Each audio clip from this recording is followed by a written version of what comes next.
What's going on, everybody? Godzilla McCollum 2000 here. Okay, you're probably wondering, Godzilla McCollum, how are you going to be able to show us that you were legit reading this episode? Well, thankfully, I remember I still have my fucking computer. Sorry if I swore within the first 30 seconds. It don't fucking matter no more. I forgot. I remember that I still had this piece of shit that the company that sent it to me said, "Oh, it's not built to be a gaming PC." Well, fuck that shit. I am gonna say this without a doubt. I treat it like a gaming machine until I buy a real gaming PC, and then I'm gonna destroy this piece of junk. But while I do that in the meantime, probably my next birthday, not when I hit 30, but 31. For my 31st birthday, I'm gonna buy a brand new PC, an Omen 16. No, that shit's gonna cost a few $1,000s. So anyway, we are on chapter 7, Zenith. You're probably wondering, how am I gonna show it? Well, I am going, you know how I usually do gameplays? Well, that's how I'm gonna do this episode. And probably episode 8, which is chapter 8, dealing, and I'm going to label it dealing and fighting red. Not battling with red, fighting with red. So let's go. Okie dokie. And here we are at the final world. I don't like to discuss this part, and it still bothers me very much, but it's something I have to do. So I have to put this behind me, so that I can put this behind me. People deserve to know. At this point, I was well aware of the game's unnatural nature, but Zenith was different than the other worlds. While the others were certainly strange and sometimes frightening, the world of Zenith was like a nightmare. And I didn't have to go any farther than the board screen for an indication that something was wrong with Zenith. The first thing I noticed was the blood red texture of the board and the music, which was an eerie whistling tune.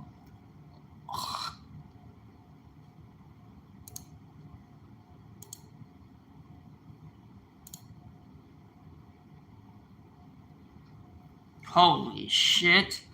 Okay, so I can tell those are blood red um blood red mausoleums where in the last world red Solomon here was in gained a jewel. Hey fan 2023, enjoy the video. And this is fucked up. This is crazy. This is a segment where you see the word kill for the ground and mountains. I noticed that I had Solomon and Gears back, and I felt better for a second. Then I scrolled over to the right to see who my enemies would be this time. Blood Lake, organic level, and lava stage. Ghidorah and Destroyer. Hold up. Let me zoom out. There we go. Nope. Boop. This time, it was Destroyer and Ghidorah, but judging from the icon, it was a different Ghidorah than the original, standing on the ground instead of flying. The grotesquely detailed pinkish red icon also caught my eye. I couldn't tell what it was supposed to be, and I was afraid to find out. Going back to my side of the board, I decided there wasn't much choice but to do my usual routine in going to the quiz level before doing anything else. I was not ready for what happened.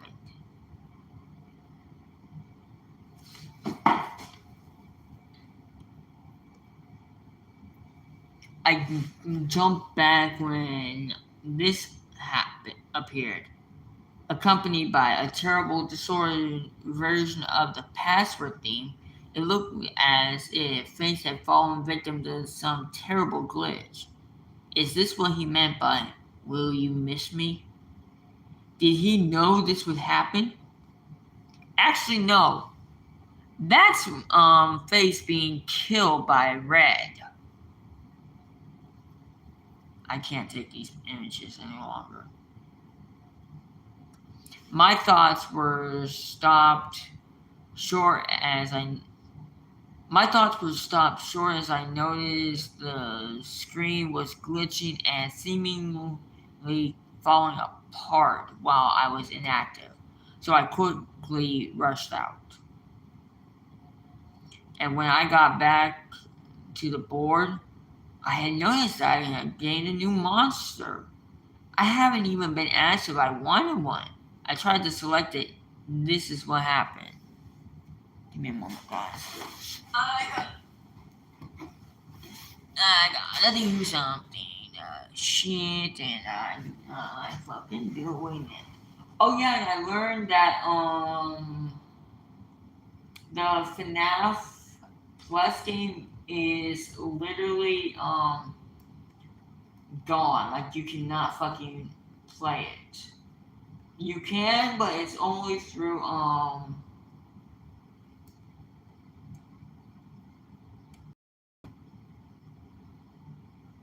wait a minute, where's my remote? Thank you. Give me a moment. Oh, thank God.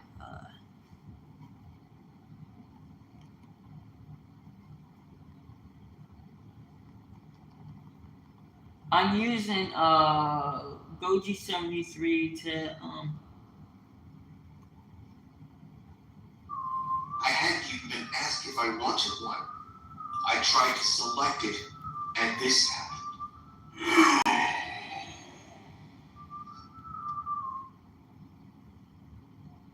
What the hell is going on? The game's behavior was scaring me, and I hadn't even started the levels yet. I couldn't understand why I was randomly given a new character and then denied use of it. But for the time being, there was little that could be done, and I viewed the last TV screen.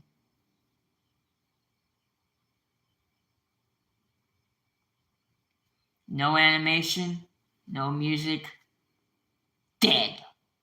Every instinct I had was telling me to stop playing, to just turn the game off. And something in the game itself might have been trying to warn me as to just how horrible the last world was. But then every stretch of the way I was compelled to give up. I couldn't do it. I couldn't do that now. Not on the last world. Besides, after taunting me with the memories of Melissa, I felt the game owed me some answers. I noticed that Godzilla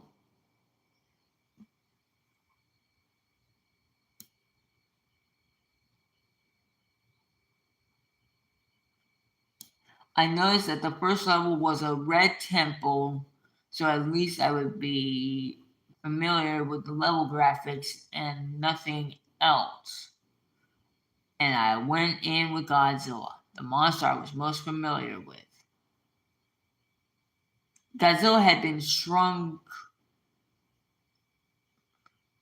Godzilla had been shrunk, the level and score meters had vanished, and the blue temple statue faces were back. The music was similar to the blue temple, also strange, haunting vocalizations. I tried to get my spirits up by thinking, well, if this level is like the Blue Temple, then that might mean there were no enemies to deal with. How wrong I was. Let me back it up a moment where y'all can see. After a short walk, all the statue's eyes were glowing, and a pack of the beasts from Shadow Labyrinth came charging into me. Since they were coming from the right side of the screen, I had to fight my way through them. Bro, this fucking creeps me out.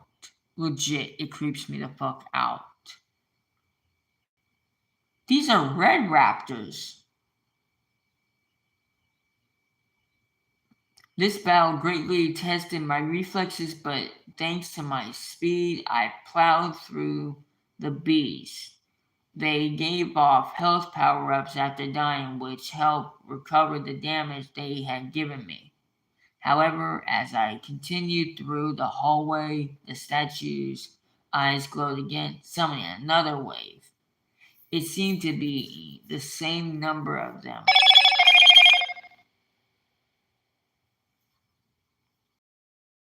Don't scare me like that, phone. But I was less prepared this time and took more damage. I had gone through 4 of these waves until I reached the end of the hall, where I heaved the last of the monsters over the edge into an abyss. At first, it seemed I had reached a dead end, but after the statue's eyes stopped glowing, a brick path slowly appeared before me. This is weird. Oh, and just to let y'all know, I'm gonna be throwing my own fucking 2 cents at Red when it comes time for the fucking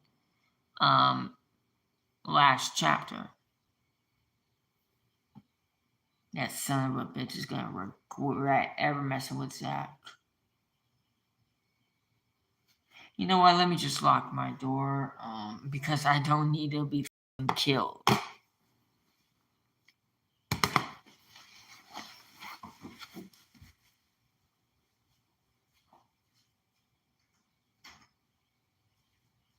There ain't no way. There ain't no way I can get her. Yeah. So I'm just watching the NES Godzilla Creepypasta. I followed the path which kept me moving towards the right until I stopped at a wall where I was to go vertically by jumping up ledges. Along the way, I encountered new creatures and some sort of strange shrine which had a statue of the Hell Beast and some other creature I don't recognize.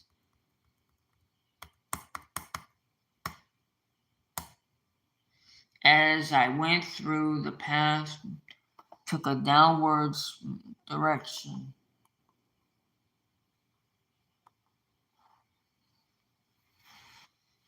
I had to carefully aim my jumps to avoid the enemies, which were plentiful in this part of the stage. They didn't have many attacks, but they could easily shove you over the edge off a platform. Dicks.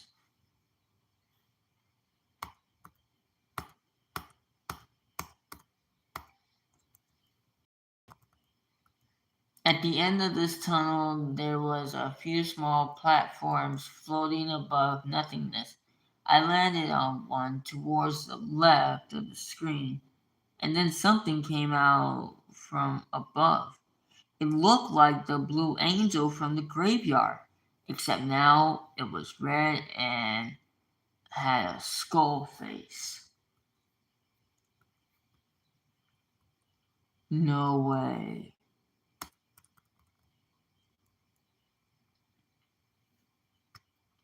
I can't take this. Bro, Zenith is really fucked up. I'm not gonna lie. In this and the last chapter, Zenith is really fucked up. Like Zenith is literally the game's hell. This is hell in a game cartridge. I'm just glad I'm not playing this shit. Any of the pleasant feelings I had from the Blue Angel were not present with this red one. And as it hovered around, its eye sockets started glowing like the statue summoning monsters to attack me. Surely this was not the same benevolent being I encountered before. This must be some kind of imposter. I swear I think this is Red trying to manipulate Godzilla.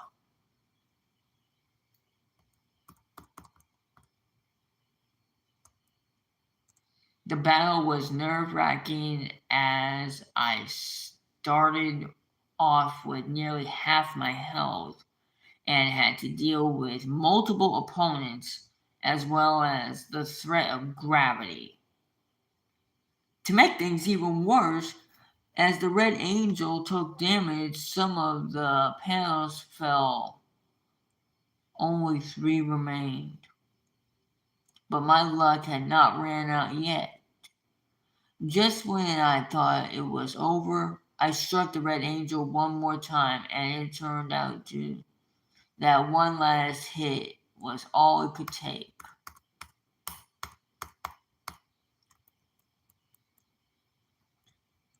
Just like the Red Angel, just as the Red Angel completely disintegrated, the game instantly went back to the Zenith board. I moved Mothra over to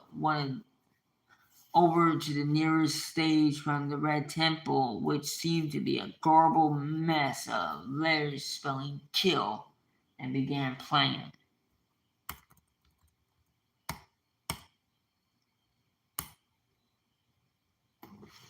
As suspected, all the level graphics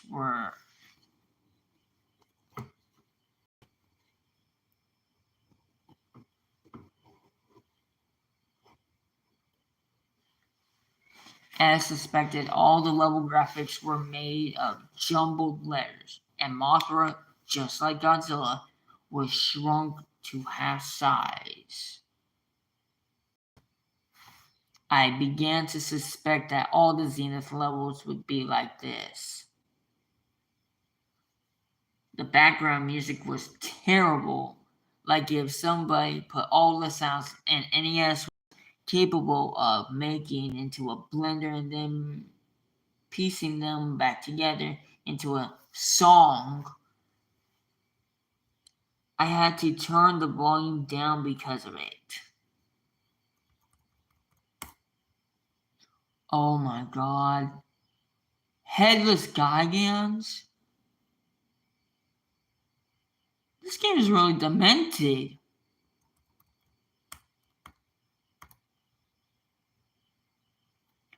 Playing as Mothra made avoiding the enemies easier, but they were nonetheless determined to get at me. The first enemies I saw were headless Gigans. And later on there were hybrid monsters pieced together from previous bosses like the Biollante-headed thing I seen above. Part Titanosaurus, part Biollante, part Mechagodzilla. Titanobiozilla. That's a creature. I'm gonna label it. I don't care what it's called. Titanobiozilla. Copyright that, Toho, please. Titanobiozilla. You mix Godzilla with Titanosaurus and Biollante DNA together, you're going to get one hell of an amalgamated kaiju. Trust me on this. This hurts. This is like Virtual Boy throwing up just the word kill everywhere. I feel like I'm going to throw up. I legit feel it. 5 minutes had gone by as I didn't see anything new, and the level shifted into another segment. The music changed from the loud and annoying beats into something far more ambient and menacing. The level graphics also changed, now looking a blood-drenched junkyard. The way everything in this level was red made it sickening to look at. Oh my god, it's true. Look at the ground. Look at the fucking ground. Is that Biolante's head right there?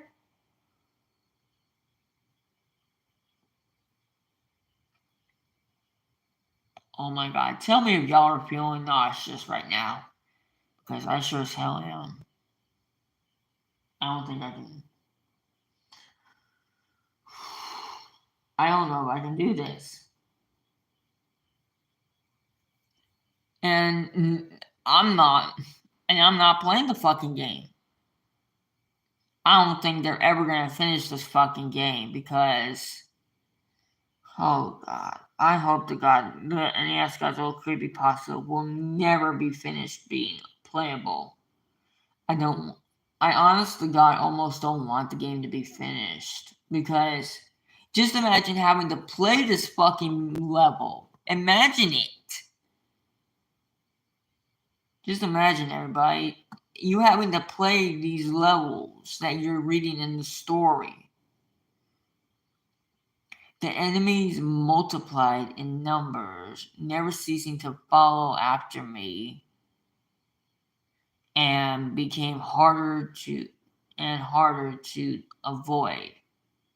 And at the end of the level, the situation reached a climax as the swarms of monsters fused together into one enormous monster. One enormous, terrifying hybrid. Once I had gone through the initial shock, I discovered the way to destroy this thing, constantly shooting eye beams at the Hedorah cluster that formed its heads. If you attacked anywhere else, it would regenerate the damage. Gigan rotary buzzsaws, that's a problem.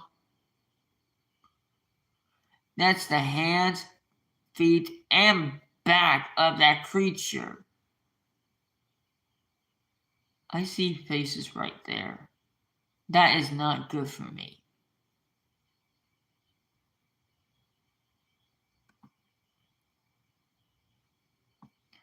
Even with that knowledge, it was an extremely difficult fight. I'd say it was as hard as fighting the moon beast was, if not harder. Its most common attack was lunging forward with its arms covered with Gigan saws and blades. If they touched, it would instantly drain health. When it was over, the remaining monsters collapsed into a heap. Then they and the ground below them started to disintegrate and sink towards the bottom of the screen. Thank God we can get the fuck out of this level. When I came back to the board, I thought to myself, so far the game has been putting the easiest levels first. If that's the case, how bad will the rest of Zenith be? With 2 levels down and 3 to go, my monsters and I had taken our foothold in the world of nightmares that was Zenith. Deciding what action to Deciding what action to take next was more tense and difficult than ever before, but ultimately I had no way of knowing what the next levels would be like, or how well my monsters would be prepared for them. So my only option was to guess. I tried to interpret the icons of the next levels ahead of me, what the icons of the next levels ahead of me were. The last level before the boss battles were obviously representing some type of volcanic area with lava and open flames. The middle icon I still didn't get, except it looked fleshy and vaguely like an organ of some kind, oddly oversized and, as well.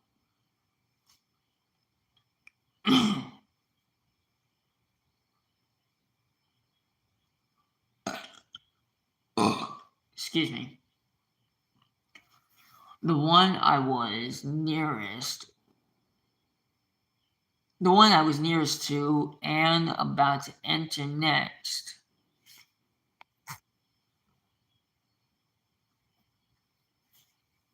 looked like thorny vines covering a puddle of blood.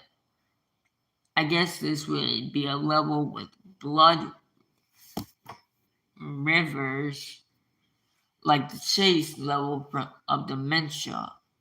As such, I went with Anguirus, because due to his rolling move, he would have the fastest speed while submerged. The level I the level which I call Blood Lake looked like what I expected.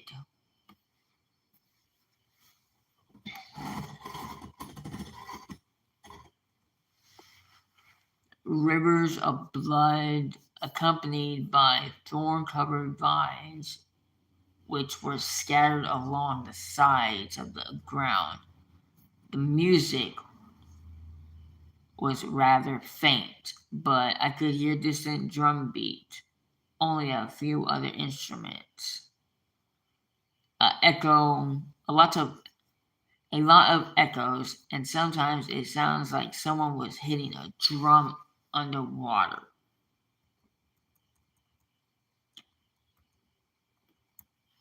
I was disappointed to see that Anguirus was shrunk as Godzilla, just as Godzilla and Mothra had been. Apparently, all the Zenith levels would be like this. I felt less secure with my giant monsters no longer so giant. I walked along without interruption only a minute until my path reached a dead end. Why am I stuttering so fucking much and making mistakes? You know, I'm reading it my way. There was a massive gap around the ground, between the ground I was walking on and the ground to the right of the screen. I would have swam across it and continued walking to the right, but due to the huge mass of brambles in the way, there was no way to go.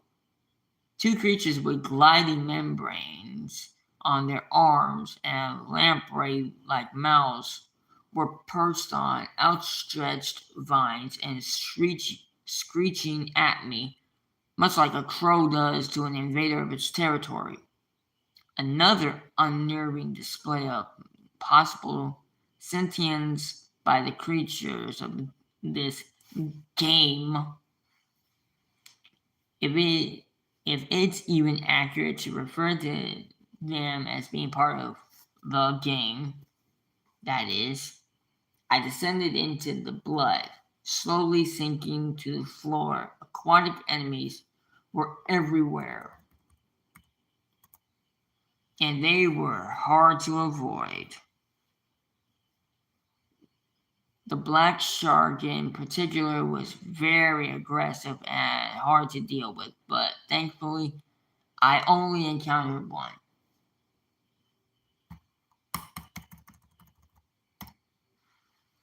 As the scene becomes more and more crowded, I swam up to the surface to find that it was littered with floating corpses.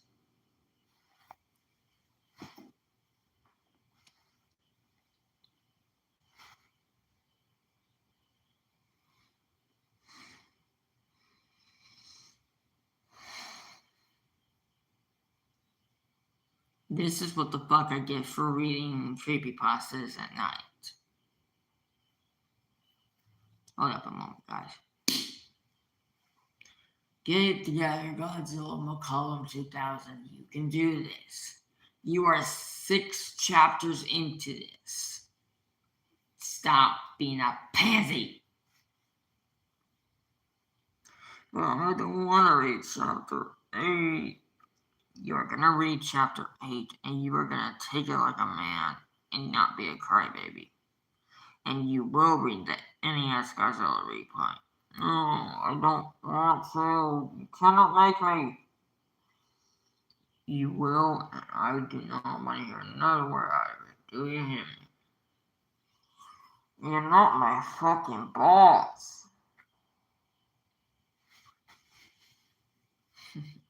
As you can tell, I'm split on this. A part of me wants to continue the story, and a part of me wants to stop altogether. I am 6 chapters into this, and I want to stop. I'm on the 7th chapter. I might or might not stop after the 7th chapter permanently. Creepy, but at least they're not a threat, or so I thought.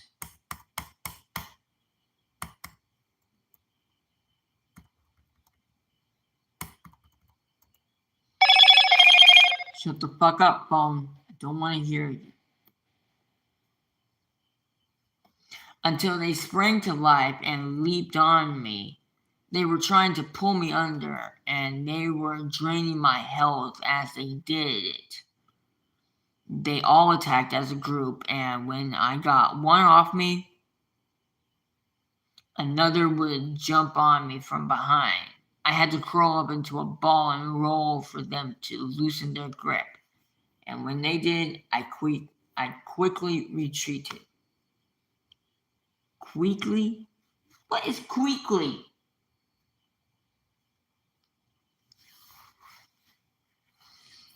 Oh yeah, and I learned that the Secret Saturday only show has 1 season on YouTube. 1 season when I've heard the entire series on YouTube. I almost want Goji73 to read the rest for me. That's how disgusted I am by this point in the story. That I want somebody else to finish my reading for me. But that's basically just showing images while he does all the fucking reading. And it's sad that I have to use him as Red's voice. It's sad. And to Red, I say, fuck you, you will never take me down.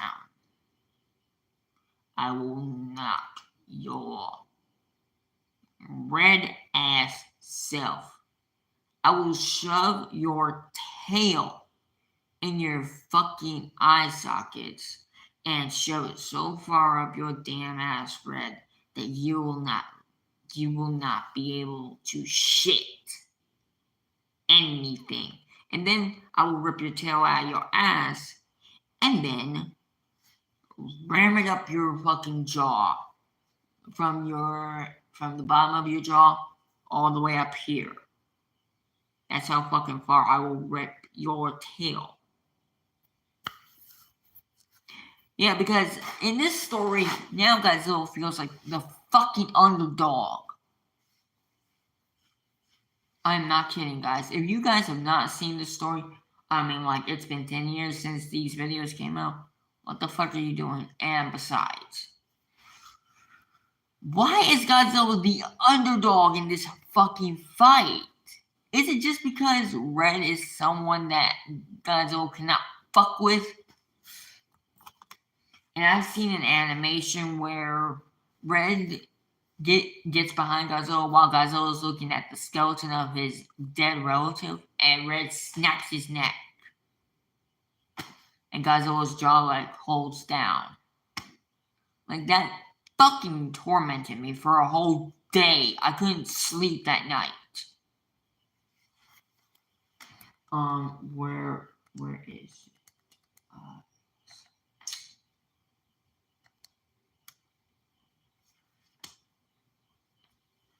What was it? Oh my god, I can't remember what the fuck it was. It wasn't long before I had reached another. Oh, you guys aren't seeing. It wasn't long before I had reached another land path.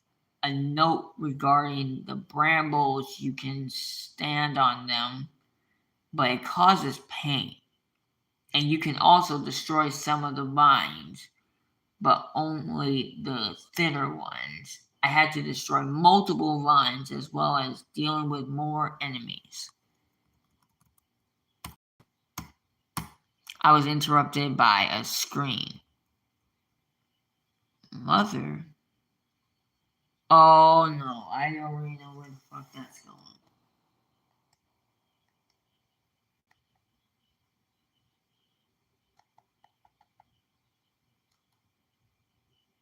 Oh wait, Vanlos did do Five Nights at Freddy's 4. I want to see him.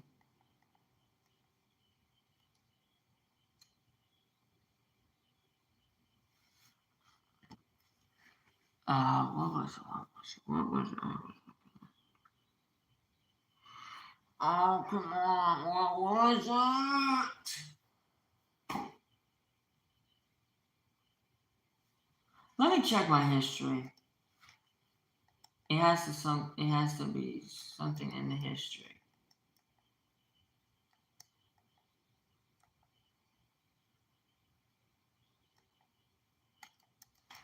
Godzilla seems like the underdog. Godzilla seems like the underdog.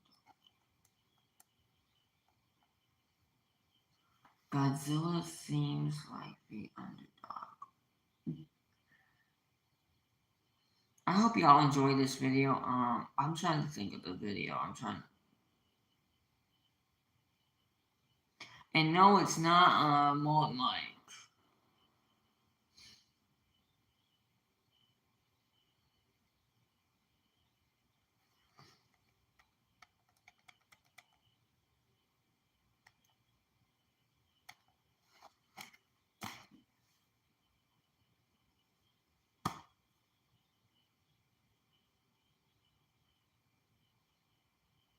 You know what? Let me just finish this fucking video.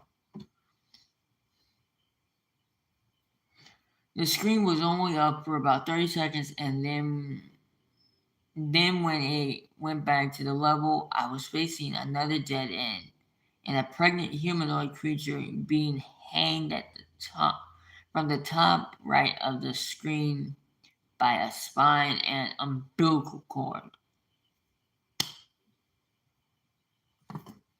Hold up,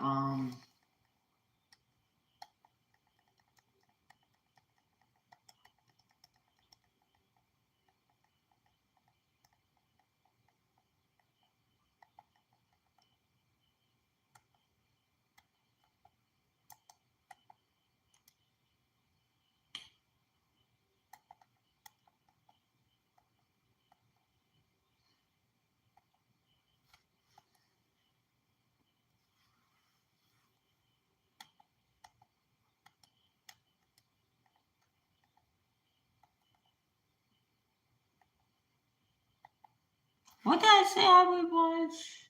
Oh, I remember what it was now.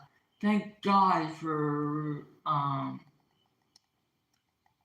NES Godzilla Creepypasta channel. NES Godzilla Creepypasta.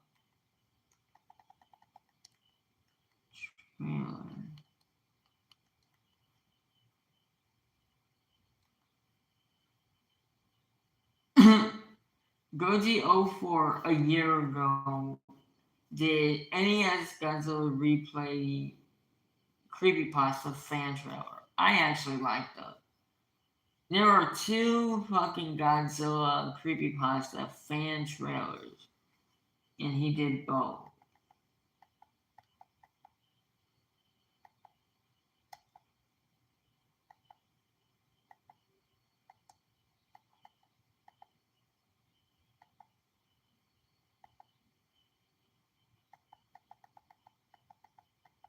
Okay, where the fuck is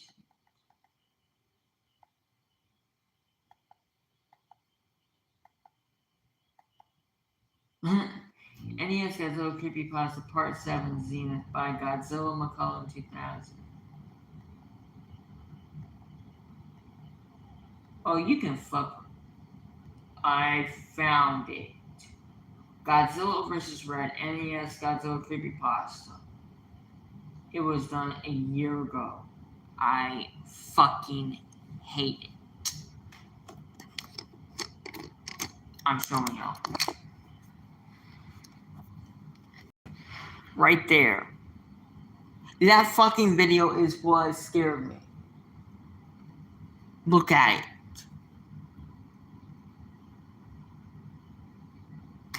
You know what? Let me play it.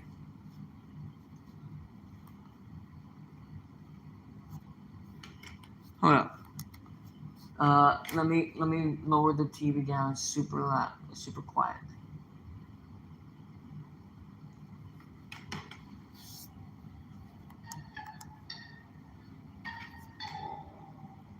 Godzilla's relative.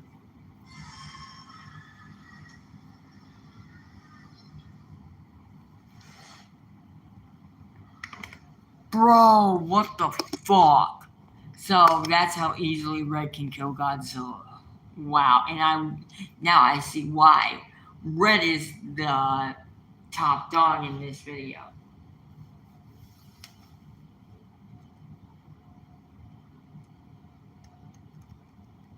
Now let me get back to that.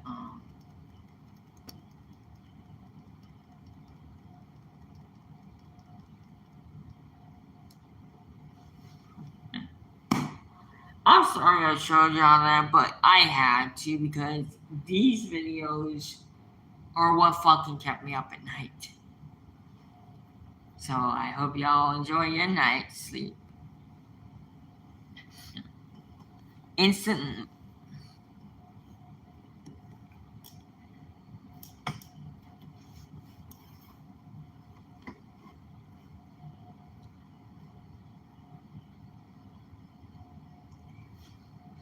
Instantly the creature's belly was split open from the inside. And as the lower part of its body was ripped apart and fell into the river below, the Blood Lake's boss was revealed. It came flying towards me, making a shrill, hacking scream. I was forced to move back. The bat was a highly mobile boss, fast and difficult to hit. As I moved back along the ground, the monster opened its mouth and shot out a barrage of needles. I jumped over them and managed to give it a blow to the head, and it started flying out of my reach. As the bat was flying, it shot a stream of fire from its eye sockets and started trying to hit me with the flames. And started trying to hit me with the flames. I rolled along the ground, which drained my power, but it put us at equal speed. This cycle repeated around 3 times until the monster was defeated.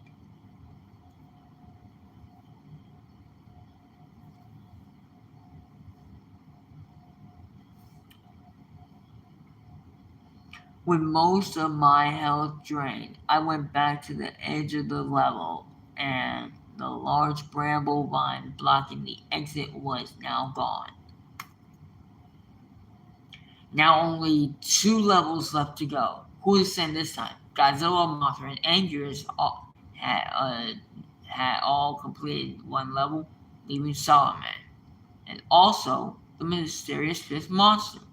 I tried again to access it, but with no luck.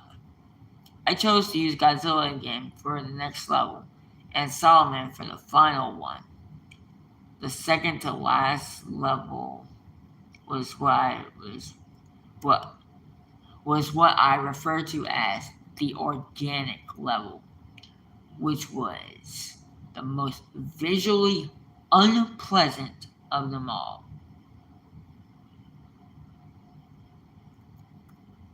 That shit actually makes you want to throw up.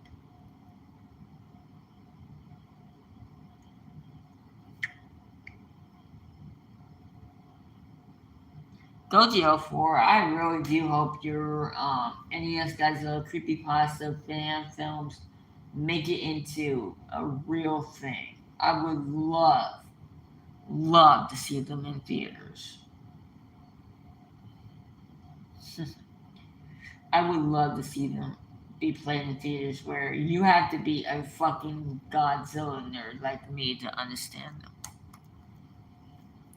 Right from the start, I could see that the graphics were freakishly different.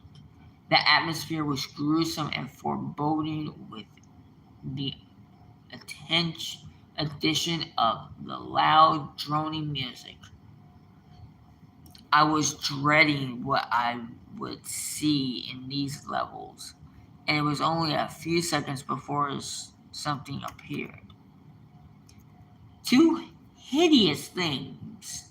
Two hideous things. Excuse me. It's hard to describe most of this level.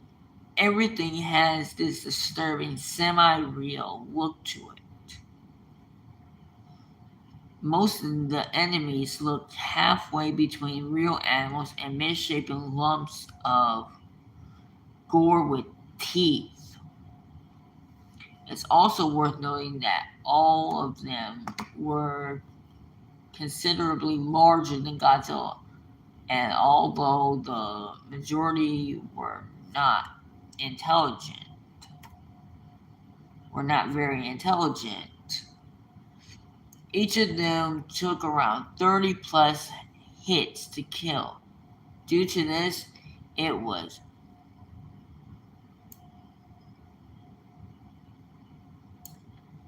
due to this, it was a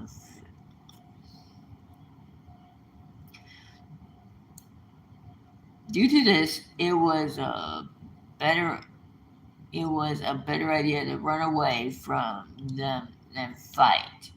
But it was never clear exactly what direction to run to. While most of the levels while most of the levels involve going to the right to get to the exit, the path of this level was primarily going down. By walking to the edge of one platform and jumping down to a lower one, there was no way to make sure you were going the right way, nor any apparent means of getting back up to the higher platforms if necessary. Also, certain enemies acted as if they were aware you had to jump down, and would stand at the edge of the lower platform waiting for you. When this happened, I would have to walk back and wait until the monster would leave. As I went on, I came across platforms stacked above each other with a little space in between, looking like a maze. This meant I couldn't jump. and it made escape from enemies difficult. Thankfully, the only enemies able to fit through these mazes were the four-legged beasts seen at the beginning of the level. Adding to the difficulty were long tapeworm-esque monsters that would rise themselves up between the platforms and trap you. The only attack they responded to was the atomic breath, which would cause them to shrink back down. But this was costing even more power, and I couldn't afford to do without the atomic breath for long. Yeah, I'm not going to say heat beam, I'm going to say atomic breath. Sue me and fight me on the street. While trying to avoid the abominations that dwell in this level, I found that if you stand idle in one place for too long, the ground tries to absorb your monster. I think it was about 4 minutes before the end of the. I think it was about 4 minutes before the end that this level was making me physically sick. The tension was getting to me, and having to take in all these disgusting sights made me want to puke. I nearly did pause the game and took a bag and looked for a bag, but I was able to hold it together. Good for you, Zach, but I don't think I might be so damn lucky.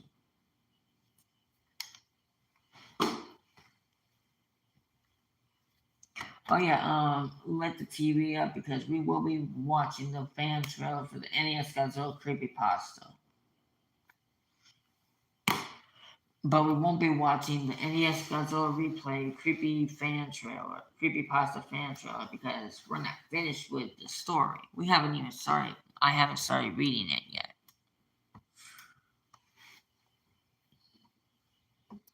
I also shut the fuck up, phone, before I break you. I also found a trick at the end of the level, though it was too late to do me any real good. If two different species of monster to run into each other,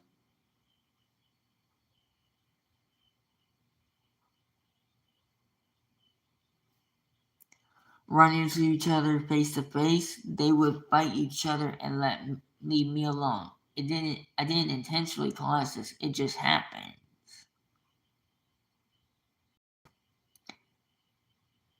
Finally, at the end, it was time for another boss fight. It was certainly ugly, but not quite as horrific as I feared it would be. But more important than dealing with its appearance was defeating it. And since I had less than half my.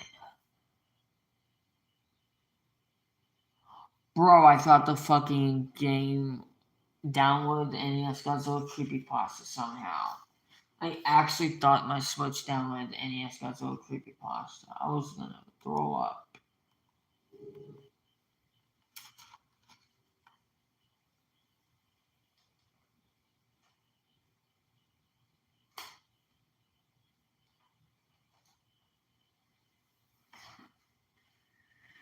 Jesus. Jesus, help me finish this episode so that way I can react to this in the same episode.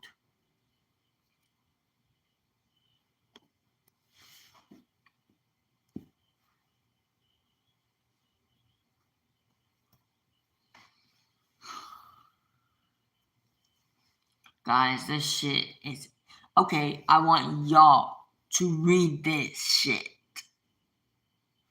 After I get done doing the reading Godzilla NES Creepypasta, I will leave a link to the website where you can fucking read this shit yourself.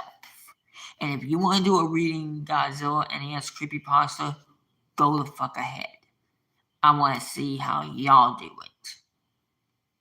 And y'all gotta make it feel like you are living it. I'm not fucking kidding. How the fuck do you think I did the Melissa shit? I made it feel like I actually knew this girl. Even though I don't know this girl. And I never knew this fucking bastard known as Red.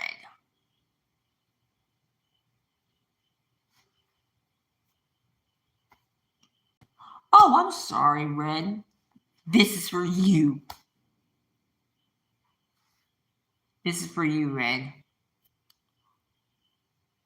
Oh, what is that? That's a fuck you finger. Like, oh my god, I hate this idiot. I hate this bastard. In the beginning of the story, he can fucking instant kill you, but when you get to the end, he can't one hit kill you anymore. He programmed himself at the beginning to where he can one hit kill you, but he thinks it's fair that he has to take more damage, and he has 23 bars of health. I counted. You have 18 in the story, and these levels you have 21 or 22. But when you get to Red, he takes bars away and gives himself 23. 20 fucking 3. Cheap ass bastard. Just because you're the fucking antagonist of the game does not mean you can fucking have 23. Or should I say 69 bars of health, Red, you fucking goddamn motherfucking piece of shit. And yes, I fucking counted. I counted. Wait till we get to when Red's in his final form. Wait till we get into that part of the video. In the next chapter, I will fucking count y'all. I will count the fucking bars of health. And I will constantly keep flicking Red off with the fuck you bird, like in a Jesus symbol, to Red. So that way he can rot in the one place he's supposed to love, which is hell. And for Red's personal hell should be heaven. Sorry guys, I just can't stand this motherfucker. He's so damn cocky. In the end, he's so fucking cocky, and he tries to cheat and kill Zack. So how are y'all enjoying this video?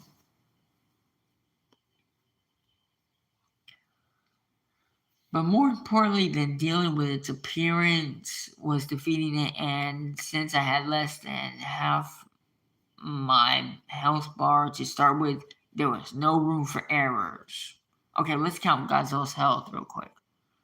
1, 2, 3, 4, 5, 6, 7, 8, 9, 10, 11, 12, 13, 14, 15, 16, 17, 18, 19, 20, 21. So where does 3 bars go when it's time to face Red? It goes to Red, of course. The bastard takes the bars. It was attached to the floor when I first saw it, but after 10 hits, it detached from the floor and began floating. It moved fast, and unlike the Bloodlegs boss, it wasn't impeded by any sort of gravity. It was even able to fly through the ground without any collision effect. This fucker looks so damn real, it's not funny. And I'm about to throw up all over my fucking phone and computer. Oh god, here we go. I actually am starting to feel sick because of this story. I was not like this earlier. Oh god. I can't read while being blind. It used this to its advantage. Wait a minute, what? It used this to its advantage and would float beneath the ground and spring up randomly to bite at you. But it stopped doing this after a few well-aimed kicks to the face.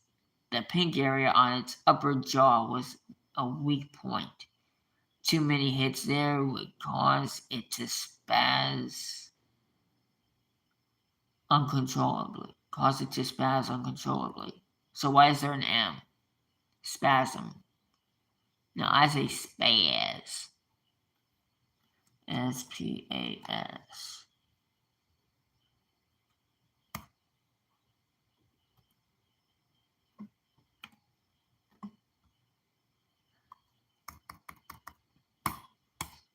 The new strategy was to rapidly float up and down while moving back and forth across the stage, trying to constantly keep its jaw aimed towards me. Health was getting critical at this point, and I spammed that atomic breath from which it had no defense. In the last stretch of the battle, the monster had lost its mind, rapidly rushing back and forth and gnashing its jaws. I had to duck under it and then strike when its back was turned. 20 more hits and it was destroyed. One last level to go. And then it was down to one last level. I didn't hesitate. I selected Solomon and entered, perhaps a little too fast. A centaur wielding a whip. This last level was definitely the peak of disconnect between what the NES was graphically capable of and what this game could create.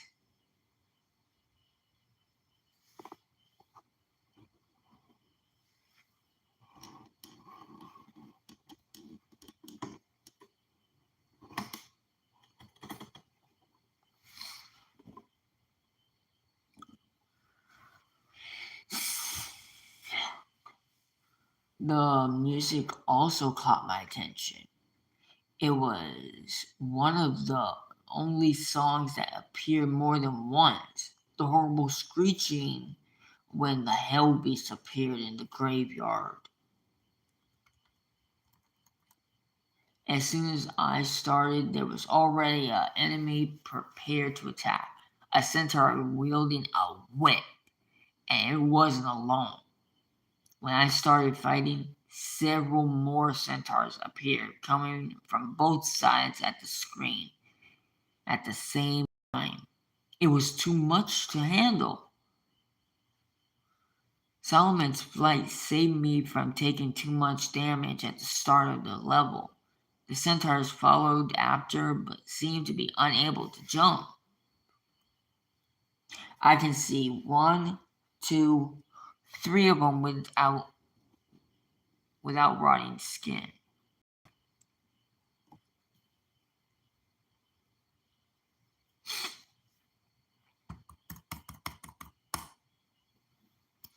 After escaping the centaurs, I noticed gaps in the ground while trying to avoid the jumping sword-mouthed enemies in mid-flight. I got close to the surface of the lava and a creature emerged and tried to grab me. It didn't succeed, but I was startled. Careful maneuvering would be needed to avoid instant death here.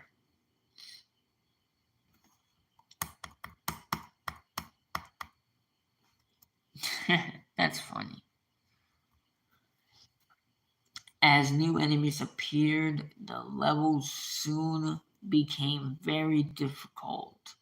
A lot of trouble came from stocky red demons that stood on top of tall, narrow mountains and spewed fire.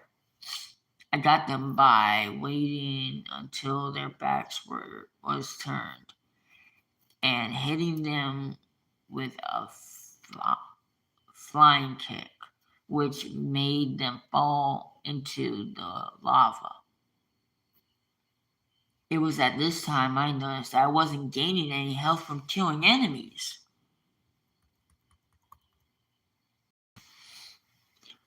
Not all the ground was stable. At one point, the ground was reduced to small chunks that slowly drifted towards the right. Some of them would sink into lava upon landing on them, and there was no way to tell which ones would sink and which would not. Being so close to the lava added the threat of the lava creatures, and this was very frustrating.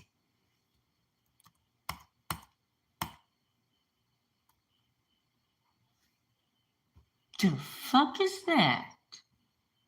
Oh well.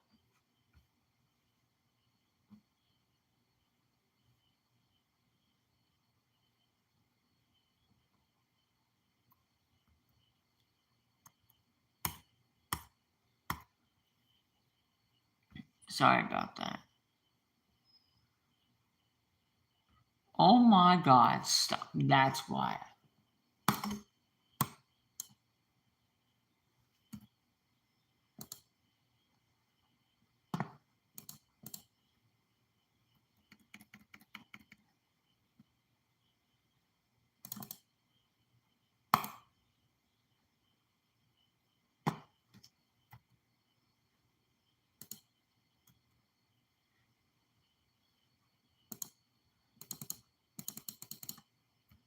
How the fuck do I get that?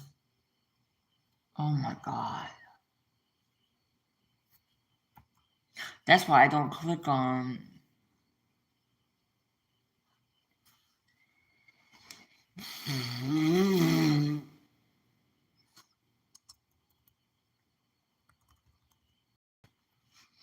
I was also feeling very hot, which made concentrating hard. If you ever had a heat rash, it felt similar to that. I had periodically stop for water because of it. This was almost certainly due to the game and not my imagination, but pushing the thought out of my head. I didn't want to think about it. At the end of the stage, I encountered the boss rising from the lava. Its arrival noted an ungodly howling roar.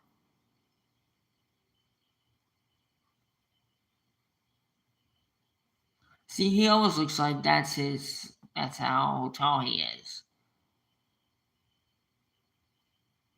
When it walked onto land, I saw how gigantic it was, several times the size of Solomon. I was about to fly up and attack it when it opened its mouth and let out a huge blast of fire.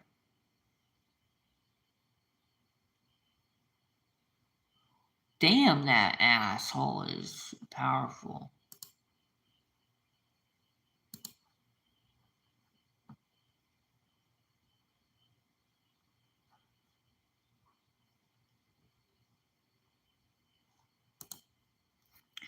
I had to fly to dodge the flames and then get close enough to the boss to fire a heat beam at its face, causing it to stumble backwards.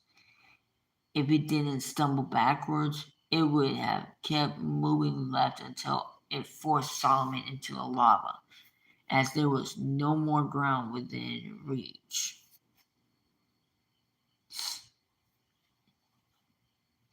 The beast had to wait between uses of its fire breath, as it seemed to cost a great deal of energy. I used this time to attack it, but fire wasn't its only weapon, and I had to wary of the monster swatting at me with its clawed hands. As its health decreased, it moved faster, and the battle felt like a tug of war between two monsters over this bridge of land. After about 40 hits, it was defeated, tumbling backwards into the lava from whence it came, and then the final stage had been completed.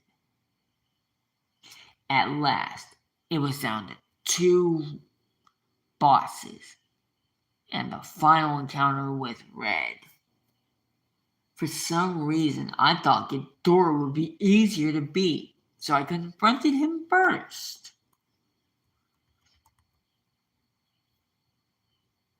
The classic Ghidorah battle music from the original started up as I was faced against the new King Ghidorah. King Ghidorah was as powerful and unrelenting as ever. He instantly lashed out with gravity beams, which were more damaging than Godzilla's atomic breath. It became a struggle of constantly beating Ghidorah at every opportunity to keep him from using the attack. But Ghidorah soon saw through my tactic and started using physical attacks as well. He would strike with each of his necks, knocking me backwards and making it impossible to get close enough to punch him. But I had an idea: to wait for him to lunge with one of his heads and immediately blast it with the atomic breath.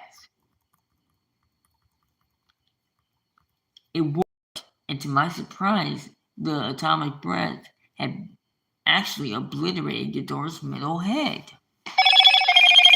It was only a few seconds later before I realized what this would lead to, and sure enough,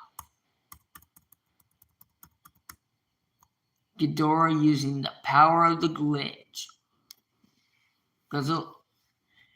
King Ghidorah was using the power of the glitch to transform into Mecha King Ghidorah. But what really shocked me was the sudden change of music. I had heard it before, but it wasn't from the original NES game. It was from the game Super Godzilla during the Mecha King Ghidorah theme. During the Mecha King Ghidorah fight.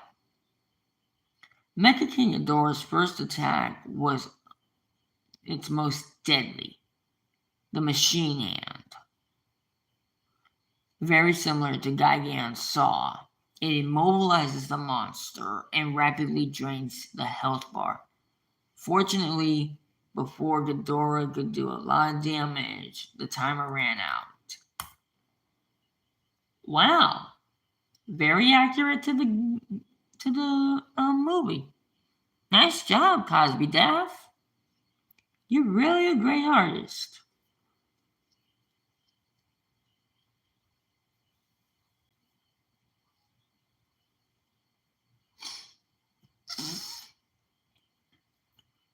I would need to defeat Mecha King Ghidorah quickly to prevent him from using the machine hand, so I sent Solomon to fight him. The two monsters were evenly matched in strength.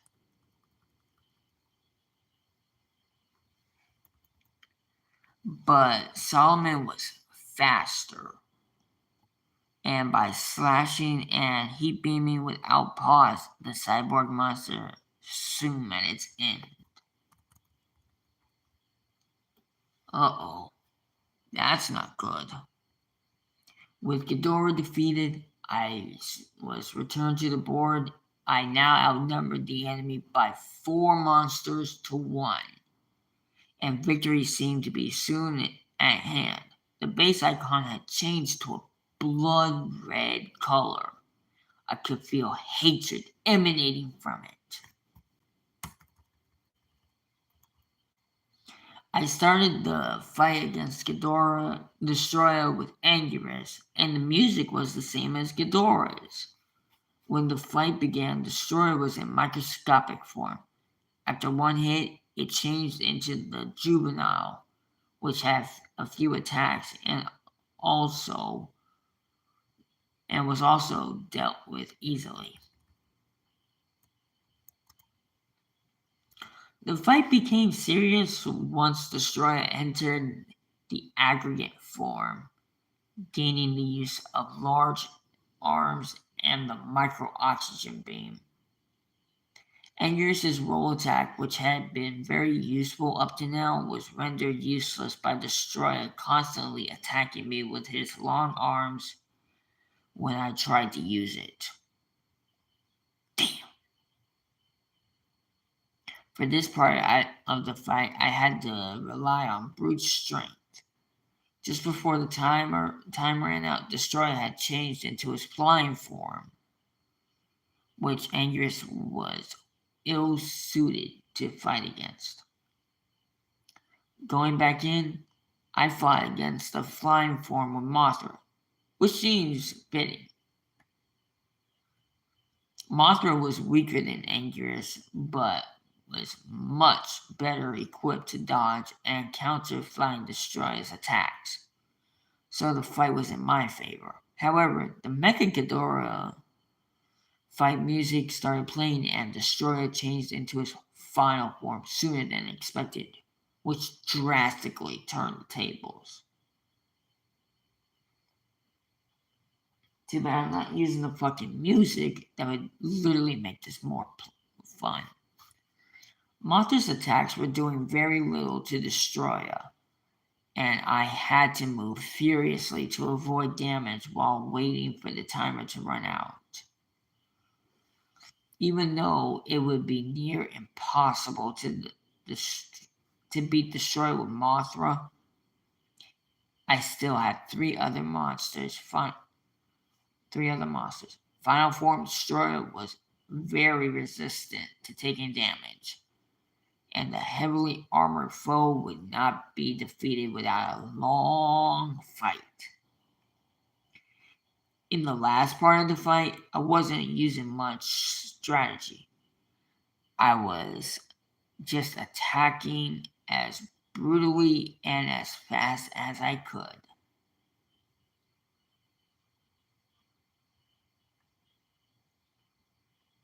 On its last bar of health, Destroyer tried one last counterattack, a beam of energy from its chest.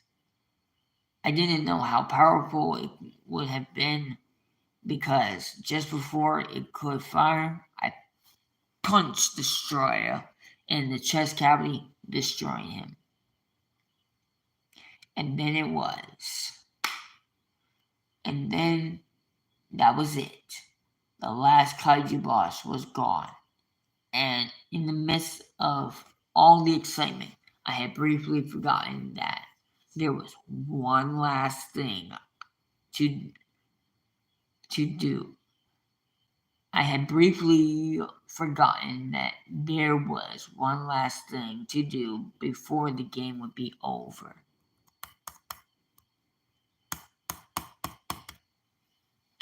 Seeing the icon hit me like a ton of bricks, and I froze for a few minutes. I hadn't come so far to get to this point, but I was terrified. I really did not want to know what this last encounter was going to be like. Before I could let myself think about it any longer, I moved Godzilla over and began the stage. You're here now. This is it. This is the end. Just one last thing, and then it's all over. And when the screen changed, there was nothing, just Godzilla and a black screen.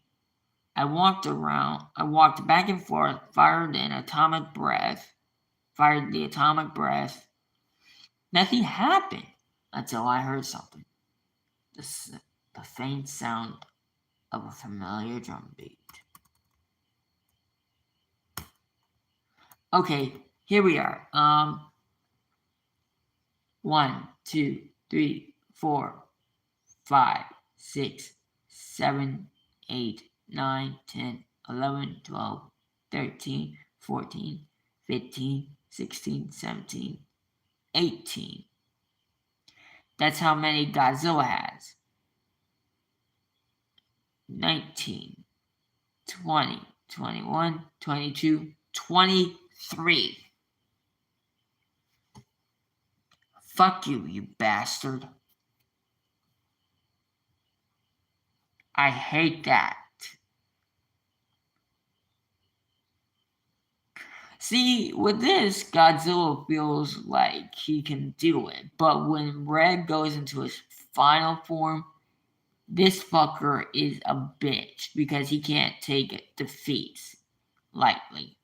He has to be a pussy. But anyway, guys, I want to thank y'all so much for watching. Trust me when I tell y'all this. We will be doing episode 8 tomorrow night. Holy fuck balls and a pineapple. This was a long one.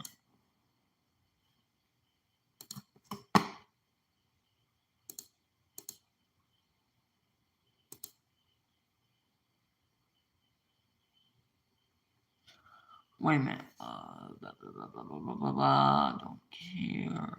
Do not care about the fucking game.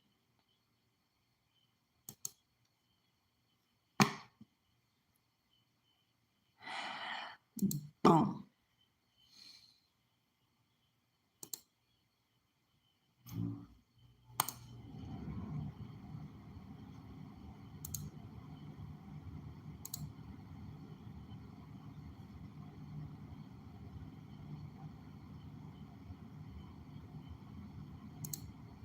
Good. Now that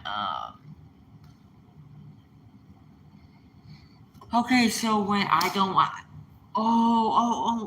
wait a minute. Before we leave, we are going to react to NES Godzilla Creepypasta fan trailer, and I think it still is being fundraised.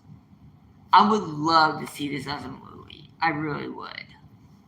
Using Godzilla figures to move along and moving actual gameplay footage, that'd be great. So yeah, Jesus Christ, I hate this part.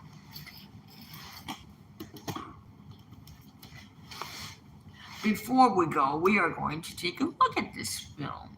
Oh, upsy daisy.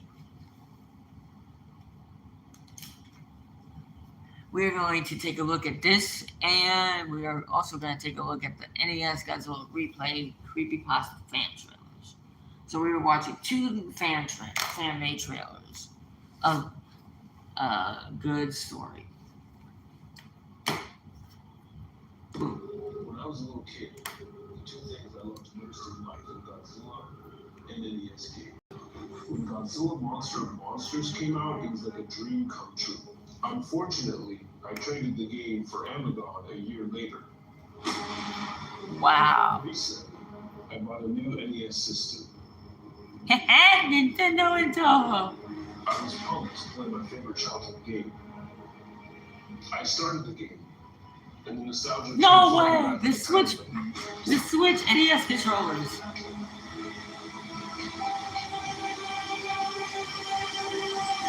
For some reason, this caused the game to glitch up. I know now that these glitches were my first warning sign that something was very wrong with this game. Do you know that feeling your body has when you feel like you're in danger? The instinct I had was my god. I knew the game was going to test me if I kept playing, but I had no idea it would go so far. This game is alive. Trapped in a dark world. The whole game seemed to be growing more malevolent.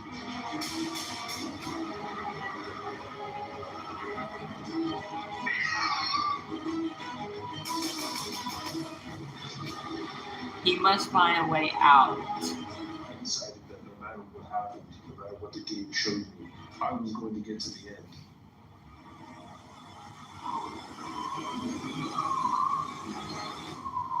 He must escape.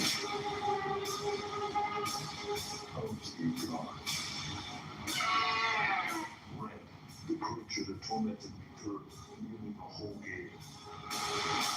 Acacius, the golden light. Violante! Solomon, still the best. 1973.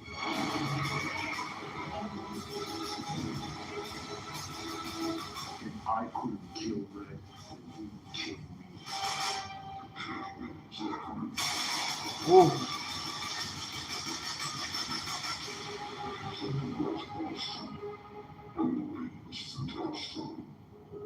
Ooh. See, now I actually do want this to be fun. I want this shit to happen. Even though it says October 2020 or it said 2028. Bro, let's take a look at this shit. Is there a way to change the speed? Yes, there is. I forgot. Hold up. We got images from lots of different movies, and that's good to know. Prepare to run. Damn! Do a Godzilla NES Creepypasta trailer. This was 3 years ago. Based on the creepypasta written by Cosby Dap on Blog Leech. Go and check it out. Yeah, y'all need to check out this creepypasta. It is very funny. Green screen footage from All You Need to Know for YouTube videos.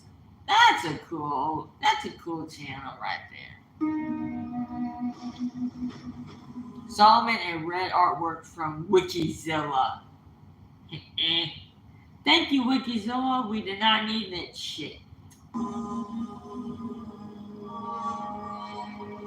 NES console footage from How to Properly Insert an NES Cartridge by Forbidden Physics. Gameplay footage by Oh hell no. Oh my god, no you did not. Luri Nuri. Thank you. Okay, so let's react to this one. My name is Carl. Maybe you've already heard about Zach and his NES Godzilla cartridge. I wasn't aware of it until I saw the eBay auction. Zach sent me an email and we talked for a bit. He made it clear that he was dead serious about the game being unnatural and dangerous. Oh, I hope Nintendo This is the music. This third level is very glitched. There's a nuke going down in the background, and the battle is tied at 1 minute. No time to outrun the boss. Wait, what the fuck? What was that moon? Very glitched. There's a nuke going. What the fuck is that moon right there? What the fuck is that thing? I've been trying to piece that together for a long ass time. Down in the background, and the battle is tied at 1 minute. No time to outrun the boss. Then I'm pulled into the game itself. There are different gates that lead to different worlds. Godzilla! King Caesar. Caesar and Rodan are all here. Rodan. But there are other monsters, other things here. I don't this little guy. My name is Uso. Please help me. Uso gave me a password to unlock something inside the game. It seems as if someone donated. Game cartridge was sent to me via anonymous donation. A letter was included warning of strange occurrences regarding this game. I'm taking it to my lab for proper testing. Oh, thank you, God. Now that gives me another.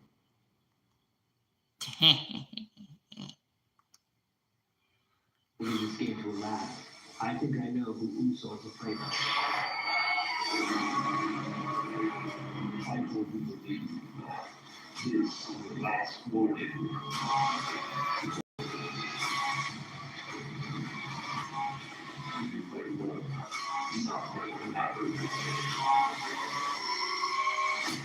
NES Godzilla Replay.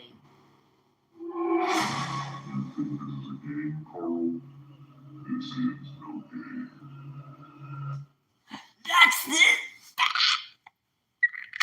It's October 2023. Where is this?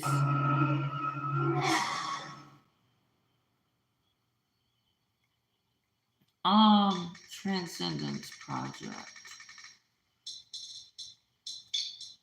Transcendence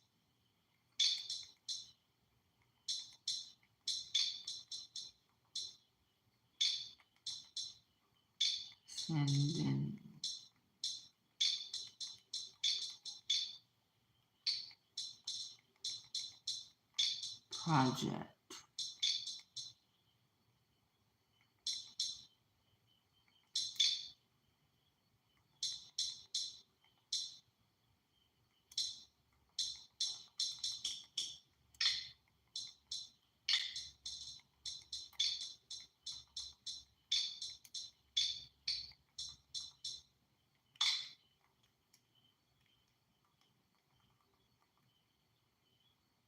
NES Godzilla.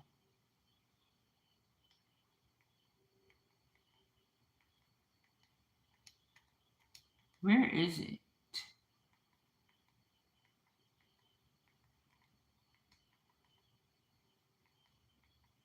I want to read the Transcendence Project.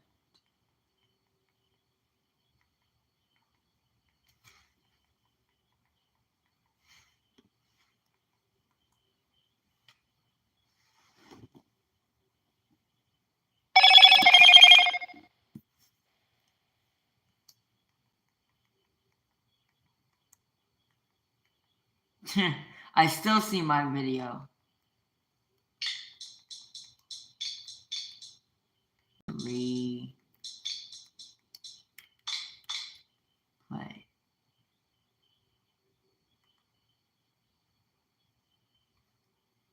Why are people making up chapters when they can fucking wait?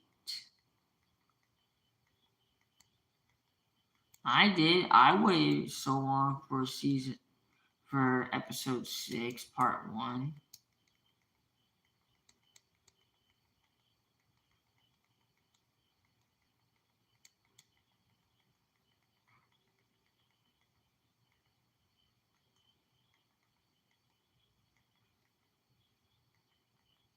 Analog God and Horror Godzilla. Horror.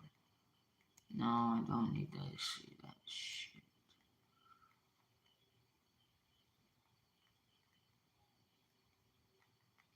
Okay, looks like I gotta scroll through the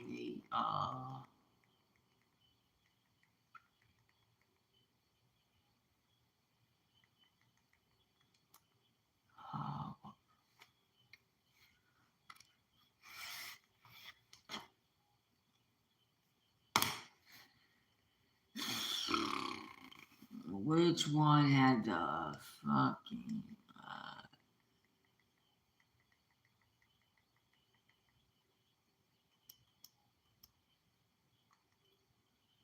great.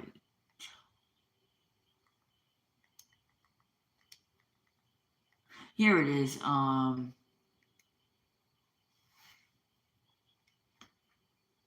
I was under the impression that I'm gonna read these journal entries. Yeah. ran tests on it. The journal does.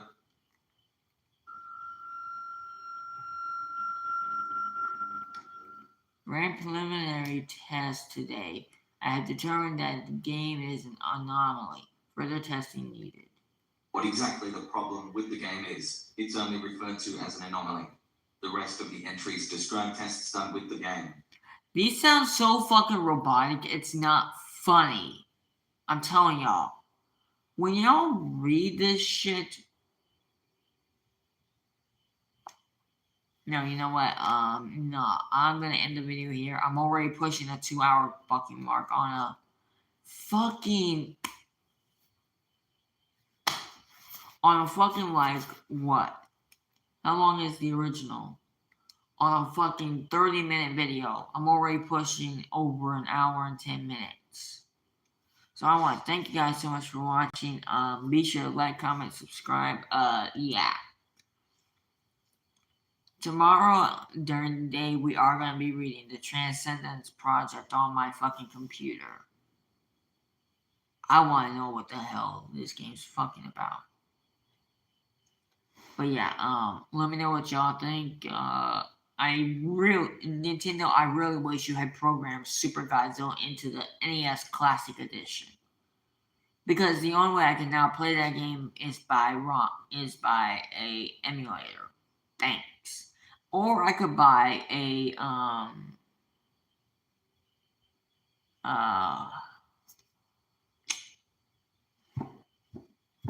one of those gaming consoles where you can play NES and SNES games, but then I just want the console that can play Super Nintendo games, and I can buy Super Godzilla, and I can fucking play the game my way.